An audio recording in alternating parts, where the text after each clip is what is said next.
Je suis Astrid Bruxelles, je suis professeure au département des sciences de la santé communautaire à l'Université de Sherbrooke et chercheur au centre de recherche de l'hôpital Charles-Lemoine. Je m'appelle Anouk Chougar, je suis artiste visuelle.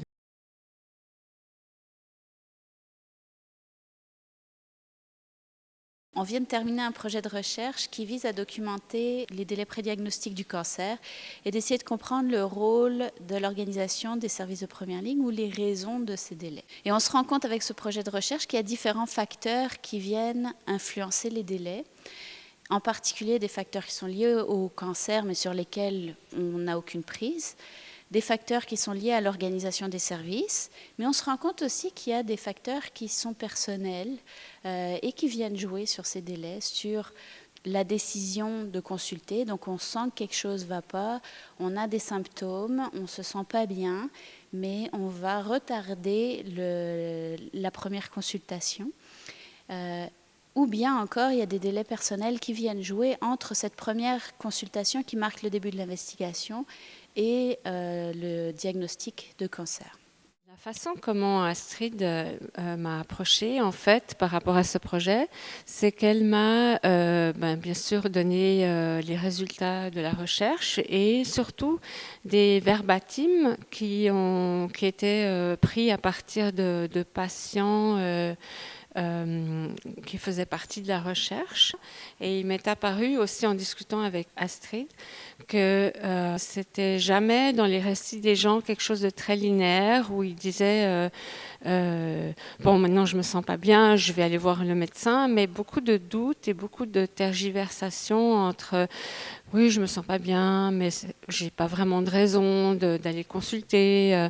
On a beaucoup appelé ça aussi une sorte de mind fog. Moi, j'ai travaillé beaucoup sur sur une sorte de brouillard noir qui représente peut-être une sorte, je ne sais pas si on peut dire une sorte de noirceur, mais un temps de confusion et d'hésitation, de crainte qui n'est pas verbalisé. Donc, c'est le moment avant que ça puisse être verbalisé et qu'on puisse passer réellement à l'action. Un aspect qu'on voulait mettre en valeur, là, un aspect de résultat qui, moi, me semblait important, c'était le rôle que joue la famille et ou l'entourage des amis dans la décision de consulter. Parce que ce qu'on observe, c'est qu'on a des gens qui peuvent vivre avec des symptômes pendant des semaines, des mois, voire des années. Ils savent qu'ils vont pas bien. Des fois, les symptômes sont pas du tout flous. Ok, quand on a une bosse au sein, on sait tous qu'une bosse au sein, c'est un risque de cancer du sein, que c'est probablement un cancer du sein, mais on a des gens qui vont retarder le moment de la consultation, soit parce qu'elles ont des grandes responsabilités familiales, soit parce qu'elles sont très occupées au travail, et que si ces personnes-là s'ouvrent à leur entourage, en tant que personne de l'entourage, en tant que proche, on peut les encourager à consulter. Et je trouvais que c'était intéressant de travailler sur ce message-là parce que ça multiplie aussi le nombre de vecteurs possibles, de petits acteurs possibles dans la société. Et c'est un message qui est non culpabilisant. Maintenant, c'est sûr que pour un chercheur, c'est à la fois super innovant, excitant d'essayer des pistes comme ça de transfert de connaissances, de démocratisation, de sensibilisation. Et en même temps, c'est aussi une part d'insécurité parce qu'en recherche, on est toujours à comprendre exactement quelle est la portée de nos résultats, quelle est sa validité. Puis il y a forcément une part de prise de risque.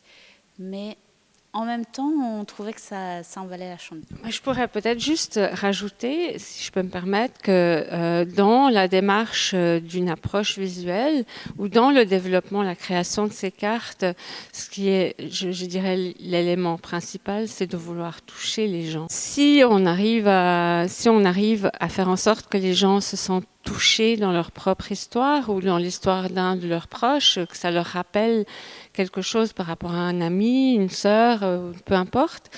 Je pense que c'est le succès d'une telle démarche. Puis ça la rend très concrète aussi. Ça nous rappelle à l'ordre d'agir vraiment. On a distribué plus de 2000 cartes postales ce matin à l'entrée du métro Longueuil. Puis on a tous été frappés, on l'a fait avec une dizaine d'étudiants qui se sont portés volontaires, qui étaient levés à 7h30 ce matin pour cette activité. Mais quelque chose qui était frappant, je pense, qui a touché tout le monde, c'est à quel point les gens ont conservé l'image. Okay? C'était des cartes postales, on est dans un monde où on reçoit beaucoup de flyers, on est très sollicité, puis le réflexe, c'est souvent on prend, on jette. Okay? Mais ce matin, on avait tous l'impression que parce que les images étaient belles, parce qu'elles venaient, elles étaient interpellantes, parce qu'il y avait ces visages qui étaient vraiment lumineux, centraux au milieu de la carte postale, qu'en fait les gens étaient interpellés. Et on a pu, il y a plusieurs des histoires qui ont été assez touchantes ce matin, je dois dire, comme un monsieur qui a reçu la carte postale, qui a trouvé ça intéressant, beau, mais là il disait c'est sur le cancer, mais visiblement il ne savait pas lire.